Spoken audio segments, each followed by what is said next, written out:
கொடுத்து முகிழ்த்தவா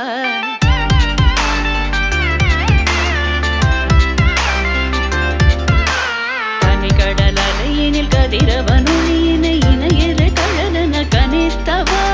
கதறி மனமுருக நான் அழைக்கவோ இதர மாதருடன் நீ கழிக்கவோ இது தகுமோ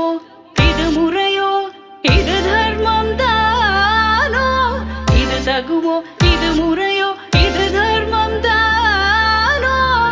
குழலூதிடும் பொழுது ஆடிடும் குழைகள் போலவே மனது வேதனை மிகவோடு அலை பாயுதே கண்ணா என் மனமிக